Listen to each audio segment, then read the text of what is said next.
میرا تجزیہ تو بہت پرانا ہے، لیکن چند مہینوں میں نے بہت زیادہ کثرت کے ساتھ مشاہدہ کیا. ایک ہوتا ہے تجزیہ کرنا جو فقط ذہنی چیز ہوتی ہے، ایک ہے مشاہدہ. اگر ہم قرآن کو بھی لیں گے نا، جس طرح ہم نے اپنی لاجک کو ایڈجسٹ کیا ہوا ہے، اپنے دماغ کو جس طرح ہم نے ایڈجسٹ کیا ہوا ہے، تو آج چونکہ ہم مومن ہیں تو ہم آئمہ پہ بھی اشکال نہیں کرتے ہیں، قرآن پر بھی اشکال نہیں کرتے ہیں. لیکن اگر یہی ایڈجسٹمنٹ، یہی سیٹنگ، یہی فریکوینسی جو ہم نے اپنے دماغ میں لگائی ہوئی ہے، اگر یہی فریکوینسی ہے تو پھر آئمہ کے اوپر بھی اعتراض ہوگا، انبیاء پر بھی اعتراض ہوگا، قرآن پر بھی اعتراض ہوگا اور خدا پر بھی اعتراض ہوگا. لیکن چونکہ ہم مومن ہیں،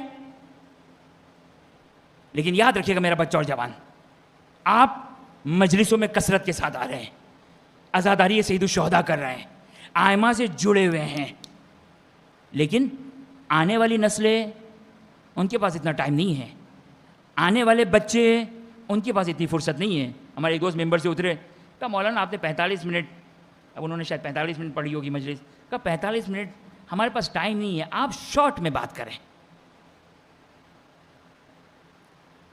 شارٹ میں بات کریں. میں کیسے دین شارٹ میں بیان کروں؟ میں کیا بیان کروں؟ نہیں، اس سے بہتر یہ کہ میں ظاہر ایک جملہ کہوں گا، دلیل نہیں دوں گا، وضاحت نہیں دوں گا، تو وہ تو گمراہی ہو جائے گی، فتنہ و فساد ہو جائے گا. تو پھر بہتر ہے کہ کچھ بھی نہ ہو، سارا بند کر دیں. میں آپ کی خدمت میں جو بات کرنے جا رہا ہوں، آج ہمارا بچہ ایک فکر ہے جو میں سمجھتا تھا کہ شاید یہ ویسٹ کی حد تک ابھی ہے، لیکن نہیں، یہ آپ کے بالکل اطراف میں آ چکی ہے، یہ چیز آپ کے گھروں میں موجود ہے. دیکھیں یہاں ایک، میں کہاں سے اس بات کو شروع کروں، ایک عقیدہ ہے ایتھیزم، ایتھیسٹ. ایتھیسٹ کس کو کہتے ہیں؟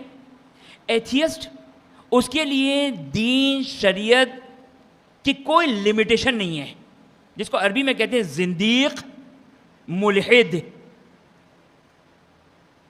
اردو میں کہیں گے لا دین، کوئی دین نہیں اس کو. وہ نہ اللہ کو مانے، نہ اب جتنے بھی کرسچن ہیں، یہودی، یہ تو اسی اللہ کو مانتے ہیں جس کو ہم مانتے ہیں، نہ بھگوان کو مانے، نہ دنیا بھر کے جتنے خدا ہیں ان سب کا انکار کرنے والے کا. مجوسی ان کا اپنا خدا ہے، شر کا الگ خدا ہے، خیر کا الگ خدا ہے، یہ مجوسیوں کا عقیدہ ہے. ایتھیسٹ کون ہوتا ہے؟ جو کہتے ہیں دنیا میں کوئی خدا ہے ہی نہیں، یعنی اپنے کندھے سے تمام ذمہ داریوں کے بوجھ کو اتار دینے کا نام ہے ایتھیسٹ. اس کے بعد ایک اور دین آتا ہے ایگنوسٹک. یہ کیا کہتا ہے؟ یہ تھوڑا ہوشیار تھا، 1860s میں تقریباً یہ دین آیا ہے، تقریباً 250 سال پہلے. ایگنوسٹک، یہ تھوڑے ہوشیار تھے، کیونکہ ایتھیسٹ کے لیے ایک پرابلم کیا تھی؟ پروف کرو کہ کوئی خدا نہیں ہے، ثابت کرو کہ کوئی خدا نہیں ہے. وہ کیسے ثابت کریں؟ وہ ہم سے سوال کرتے ہیں پروف کرو، ثابت کرو خدا ہے. ہم اسے پلٹ کر کہتے ہیں اچھا ثابت کرو خدا نہیں ہے. ایگنوسٹک اگر کیا کہتا ہے؟ پتہ نہیں، ہوگا کوئی خدا، شاید ہو شاید نہ ہو. اپنے کندھے ہلکے کر دی اس نے. تو یہ در حقیقت یہ دو دین کیا ہے؟ ساری لمیٹیشن کو آپ کراس کر دیں، ختم کر دیں، تو آپ ایتھیسٹ کے اس میں داخل ہو جائیں گے. میں نے کیا کہا کہ ہمارے گھروں تک یہ وبا، یہ کینسر، یہ مصیبت آ چکی ہے. اس کی ابتدا کہاں سے ہوتی ہے؟ اس کی ابتدا کہاں سے ہوتی ہے؟ یہ ایک کسی قابل بھروسہ شخص سے سنایا، ایک پاپ کا، چونکہ یہ پرابلم کرسچینٹی کے لیے بھی ہے، جوئسٹ کے لیے بھی ہے، اور مسلمانوں کے لیے بھی ہے، اور حتیٰ ہندوازم کے لیے بھی ہے. ہم بہت خوش ہوتے ہیں کیا؟ ارے فلاں ہندی فلم میں جو وہ کیا بھگوان کو لگائی ہے. یاد رکھیے گا حب علی میں نہیں ہے، یہ اس محبت میں نہیں ہے کہ وہ دین باطل ہے. نہیں، وہ چاہ رہے ہیں ایتھیزم کی طرف لے کر جانا، ایتھیسٹ بنانا.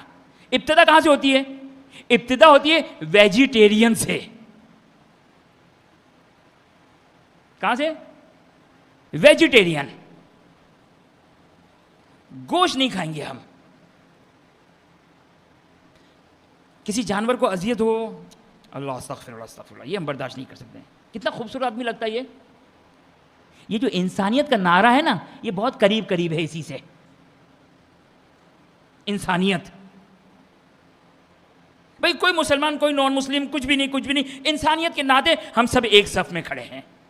بہت اچھا نعرہ ہے یہ ویجیٹیرین، یہ اسی سے کنیکٹڈ ہے. جب میرا بچہ ویجیٹیرین بنے گا، اس کے دل میں ایک آیا کہ نہیں، جانوروں کو اذیت نہیں ہونا چاہیے. سیکنڈ اسٹیپ، انسان، سب انسان برابر ہے، اس کو بھی اپنے خدا کو پکارنے دو، آپ اپنے خداؤں کو پکاریں. بہت اچھا لگا یہ جو ویسٹ والے جو دکھاتے ہیں کہ بھئی ہم کسی دین والے کو روکتے نہیں، بڑے خوش ہوتے ہیں کہ ہمیں بڑی آزادی کی آزادی ہے، ہمیں ہر جگہ نماز پڑھنے کی آزادی ہے. یہ حب علی میں نہیں ہے سر جی. لہذا جب ساری حدود لمیٹیشن کو توڑتے چلے جائیں گے تو ایتھیسٹ بنے گا. ابھی آپ تو ہے شیعہ اثنا عشری، آپ نے تو بہت ساری لمیٹیشن کو اپنے اوپر اوڑھی ہوئی ہے، بہت ساری چیزوں کو اوڑھا ہوا ہے. تو آپ کیا کریں گے؟ کہاں سے اسٹارٹ کریں؟ اسٹارٹ کریں یہاں سے. امام حسین نے انسانیت کے لیے جان دی. عاشور کے دن پودے لگاؤ، کتنا خوبصورت کام ہے. عاشور کے دن 365 دن نہیں ملے ان کو، حسین ابن علی ملا ان کو سلام اللہ علیہ. کتنا خوبصورت کام ہے. ہر اچھا کام ہر جگہ پہ سوٹ کرتا ہے، ہر اچھا کام ہر جگہ پر نہیں. اور یہ یاد رکھیے گا، جو آپ نے بارڈرز بنائی ہے، کس چیز کی بارڈر ہے؟ اللہ کی بارڈر، رسول کی بارڈر، آئمہ کی بارڈر، حسین کی مجلس، حسین کا غم لے کر آؤ اس میں. امام حسین نے تو انسانیت کے لیے جان دی. امام حسین کے لیے بھی گریا کرو، ان مظلومین کے لیے بھی گریا کرو. 365 دن رو نا، زنجیر کا ماتم کرو ان کے لیے. نعوذ باللہ من ذالک کہ میں ظلم اور مظلوم، ظلم کو کنڈیم نہیں کر رہا ہوں، قطعاً قابل مذمت ہے، قطعاً قابل مذمت ہے. جہاں بھی دنیا میں جو ظالم ہے وہ قابل مذمت ہے، جو بھی ہے. آپ نے تو فقط میڈیا دیکھا، میڈیا کے پس پردہ کون ہے آپ کو معلوم ہے کون ہے؟ نہیں پتا. ان سے بھی تبرہ کیجیے گا. ہر ظلم قابل مذمت ہے، کوئی شک نہیں ہے، کوئی دو رائے نہیں ہے اس میں. ہر مظلوم ہے. جہاں تک مدد ممکن ہوگی مدد کی جائے گی. کب تک مدد کی جائے گی؟ اپنے بچوں کو مار ڈالوں، میں خود قتل ہو جاؤں مظلوم کو بچانے کے لیے؟ جائیے فقیہ سے سوال کیجئے کہ اگر مظلوم کو بچانے کے لیے اگر قتل کیا جا رہا ہو میرا، تو کیا واجب ہے مجھ پر میں مظلوم کو بچاؤں؟ نہیں، حرام ہے میرے لیے مظلوم کو بچانا، کیونکہ میں قتل ہو جاؤں گا. میں تو اسے بھاری مثال دینے چاہ رہا تھا، لیکن کیا کروں، نہیں دے سکتا ہوں، میں تقیہ میں ہوں. میں اس کے لیے مجھے دے چکا ہوں، میں ممبر سے دے چکا ہوں، لیکن واقعا آپ لوگوں سے ڈر نہیں ہے مجھے کوئی. تو یاد رکھیے گا، حدود کربلا شیعہ نہیں، کربلا میں سب تھے، سنی بھی تھے، کافر بھی تھے، وہاب قلبی بھی تھے، زہیر بن قین تھے. کربلا سب کی تھی، ظہور امام زمانہ سب کے ہوں گے. کتنا خوبصورت نعرہ ہے. ممبر سے بیان کیجئے نا، ممبر سے بیان کیجئے. جب امام تشریف لائیں گے، امام کے آنے سے پہلے منادی ندا دے گا. 2 ندائیں آئیں گی، 2 ندائیں آپ کے کانوں تک خداوند متعال ہم سب کو وہ زمانہ نصیب فرمائے. لشکر امام زمانہ عجل اللہ تعالیٰ فرج و شریف میں قرار دے. 2 نداؤں کو سنیں گے. ایک صبح کی طرف ندا، صبح کے وقت ندا آئے گی، ایک شام کے وقت ندا آئے گی. صبح کے وقت ندا آئے گی کیا؟ حق علی کے ساتھ ہے اور علی کی اولاد کے ساتھ ہے. یہ کون ندا دے گا؟ یہ جبرائیل ندا دیں گے. کب ندا دیں گے؟ جب حجت خدا ظہور کریں گے اور منادی ندا دے گا یہ کہنے کے بعد کہ امام ظہور کر گئے. وہاں پر مومنین کی ذمہ داری ہے اپنے گھر سے نکلے اور امام سے جا کے ملاق ہو جائے. اگر امام زمانہ سب کے لیے ہے، پھر یہ دوسری ندا والے کہاں جائیں گے؟ کیا ہے دوسری ندا؟ شام رات کے وقت ایک ندا آئے گی، فلانی حق پر ہے، یہ ندا آئے گی. یہ ندا جبرائیل کی نہیں ہے. ہر شخص سنے گا. امام معصوم فرماتے یہ شیطان کی ندا ہوگی جس کو مشرق اور مغرب والے سب سنیں گے. پہلی ندا بھی جو جبرائیل کی ندا ہوگی مشرق مغرب والے سنیں گے، آخری ندا، دوسری ندا، رات کے وقت کی ندا مشرق مغرب والے سب سنیں گے. پہلی جبرائیل علیہ السلام کی ندا ہوگی، دوسری شیطان کی ندا ہوگی. پہلی ندا لگاؤ نا، پہلی ندا اشہد ان لا الہ الا اللہ و اشہد ان محمد رسول اللہ صدق اللہ العلی العظیم، صدق اللہ العظیم. بند ہو گئے. اب آ جاؤ امام مہدی علیہ السلام ظہور کر گئے. یہ ندا کیوں نہیں آ رہی ہے؟ کیوں ندا آ رہی ہے؟ علی ابن ابی طالب کے ذریعے سے، کیونکہ یہ علی فاروق اعظم ہے، حق اور باطل کو جدا کرنے والا ہے. ہم نے پورا دین منہدم کر دیا. من کنت مولا فہذا علی مولا کا جو پیغام تھا منہدم کر دیا اسی ممبر، انہی ممبروں کے ذریعے سے، انہی ممبروں کے ذریعے سے. میں نے خود سنا یہ جملہ. امام حسین کے ساتھ بھی سب تھے، امام زمانہ بھی سب کے لیے ہوں گے، اسی ممبر سے میں نے سنا ہے. یعنی کیا من کنت مولا کا پیغام ختم ہو گیا؟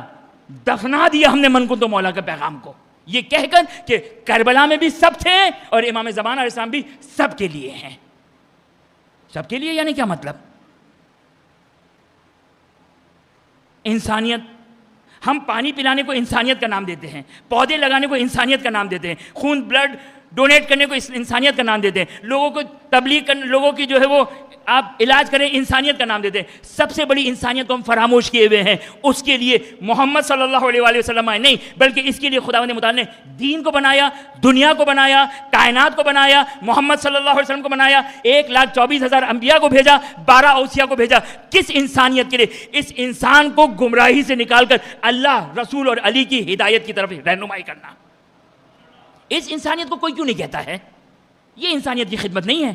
ہمیں پانی پلانے والے کیوں ایتھیزم کی طرف لے کر جانا ہے، لادینی کی طرف لے کر جانا ہے. پہلی چادر آپ سے چھینی جائے، پہلی لمیٹیشن آپ سے چھینی جائے. کیا ہے وہ چادر؟ وہ لمیٹیشن کیا ہے؟ علی اور آل علی کی محبت. جرأت نہیں ہے کسی کی آ کر مخالفت کرے، لیکن یاد رکھیے گا ابتدا اسی طریقے سے ہے، اسی طریقے سے ابتدا کی جا رہی ہے، اسی طریقے سے بیان کیا جائے گا. کوئی کسی کی جرأت نہیں ہے. امام معصوم نے بتایا شبہ ڈاؤٹ کس طرح شخص بیان کرتا ہے. حق کے خالص ہو تو کوئی گمراہ نہیں ہوگا، باطل خالص ہو تو باطل کو کوئی قبول نہیں کرے گا. امام معصوم فرماتے ہیں شبہ کس کو کہتے ہیں، ڈاؤٹ کس کو کہتے ہیں؟ تھوڑا سا حق لو، تھوڑا سا باطل لو، مخلوط کرو تاکہ لوگوں کو حق سمجھ میں نہ آئے، باطل سمجھ میں نہ آئے. انسانیت کوئی ہے مخالف؟ فطرت میں رکھا ہے خداوند متعال نے انسانیت کو. ظلم کو کنڈیم کرنا خداوند متعال نے انسان کی فطرت میں رکھا ہے. مظلوم کی طرف انسان کا دل مائل ہو، خداوند متعال نے انسان کی فطرت میں رکھا ہے. کوئی منکر نہیں ہے اس کا، کوئی منکر نہیں ہے. لیکن کس طرح مینیپولیٹ کیا جائے؟ حسین کی مجلس سے مینیپولیٹ کر دیا جائے.